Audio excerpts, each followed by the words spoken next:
તો વડોદરા મહાનગરપાલિકા માટે ભાજપે ઉમેદવારો જાહેર કર્યા છે। તો મહત્વપૂર્ણ સમાચાર સામે આવી રહ્યા છે। વડોદરા ખાતેથી વડોદરા મહાનગરપાલિકાના ભાજપના ઉમેદવારો જાહેર થયા છે। મનપા માટે ભાજપે ઉમેદવારોના નામ જાહેર કર્યા છે।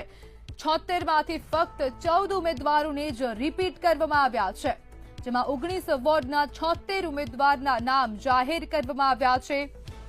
તો આ નામની જાહેરાત હવે ભાજપ દ્વારા કરવામાં આવી છે। સર સયાજીરાવ ગાયકવાડની વડોદરા નગરી પ્રધાનમંત્રી નરેન્દ્ર મોદીની કર્મભૂમિ અને જ્યારે સ્માર્ટ સિટી વડોદરાની 26/4/24ના રોજ ચૂંટણી યોજાવાની છે ત્યારે સંગઠન સર્વોપરી સાબિત થયું છે। થોડાક સમય પહેલા જ વડોદરા મહાનગરપાલિકાના ભારતીય જનતા પાર્ટીના ઉમેદવારોના નામ જાહેર થયા છે।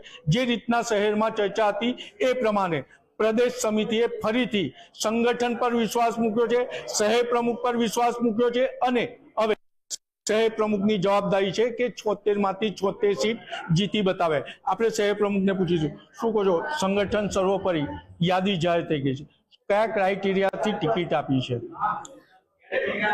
જે રીતે ઉમેદવારોની યાદી પ્રસિદ્ધ થઈ છે, અમારું પ્રદેશ મોવડી મંડળ અને પાર્લામેન્ટરી બોર્ડ એટલે કે ચૂંટણી સમિતિ પૂર્ણ રીતે યાદી જે 1434 કાર્યકર્તાઓએ દાવેદારી નોંધાવી હતી એ બધું ચકાસીને 6 કાર્યકર્તાઓને ઉમેદવાર તરીકે ઘોષિત કર્યા છે।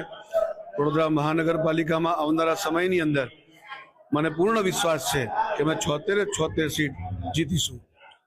પ્રમુખશ્રી, મહત્વની બાબત છે કે જે નવા ઉમેદવારો છે તો શું એ ખરેખર નાગરિકોનો વિશ્વાસ જીતવામાં સફળ રહેશે ખરા? જે પણ ઉમેદવાર બન્યા છે સૌ અમારા ભારતીય જનતા પાર્ટીના નિષ્ઠાવાન અને સતત લોકોની વચ્ચે રહેતા કાર્યકર્તાઓ છે। કાર્યકર્તા ભારતીય જનતા પાર્ટીનો જે હોય છે એ સતત અને સાતત્યપૂર્ણ લોકોની વચ્ચે રહેતો હોય છે, લોકોની સમસ્યાને સમાધાન આવે માટે પ્રયત્ન કરતો હોય છે।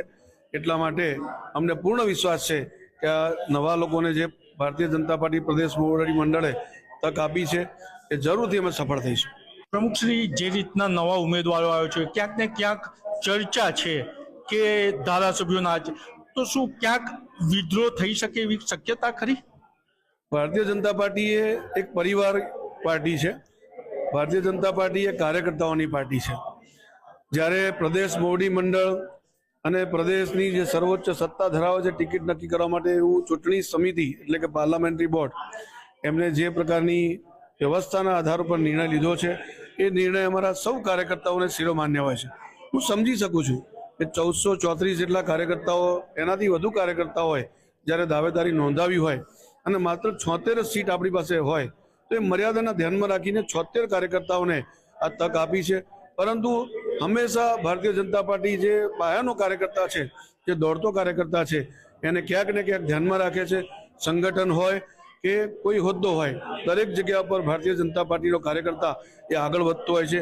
આ એક જ એવી પાર્ટી છે કે જ્યાં બૂથ પ્રમુખ પણ રાષ્ટ્રીય અધ્યક્ષ થઈ શકે છે, બૂથ પ્રમુખ પ્રદેશ અધ્યક્ષ થઈ શકે છે, બૂથ પ્રમુખ ધારાસભ્ય પણ થઈ શકે છે। આ હતા શહેર પ્રમુખ અને એવું કહી શકાય કે જે રીતના પ્રદેશ મોવડી મંડળે સંગઠન પર વિશ્વાસ મૂક્યો છે અને ક્યાંક ને ક્યાંક ધારાસભ્યો અને સિનિયર નેતાઓને લપડાક પણ મારી છે કે હું કોર્પોરેશનના કામોમાં જે રીતના તે લોકોએ રસ લેવો જોઈએ એ નથી લેતો। અને અત્યાર સુધીને વાત કરીએ કે લાખાવાલા હોય, યોગેશ પટેલ હોય કે જીતુભાઈ હોય, તેમને ત્રણ ટર્મ આપી પરંતુ તેમને પોતાના માણસોને ટિકિટ આપી અને એના જ કારણે સ્માર્ટ સિટીમાં વડોદરા ક્યાંક પાછળ રહી ગયું। વડોદરાને સાચા અર્થમાં સ્માર્ટ સિટી બનાવવા આ વખતે સંગઠન સર્વોપરી રાખી અને સંગઠન પર વિશ્વાસ મૂક્યો છે। આવનારો સમય કહેશે કે સંગઠને મૂકેલા માણસો નાગરિકનો કેવો વિશ્વાસ જીતી શકે છે। કેમેરામેન મિલિંદ મેલે સાથે નિલેશ બ્રહ્મભટ્ટ, મંતવ્ય ન્યૂઝ, વડોદરા।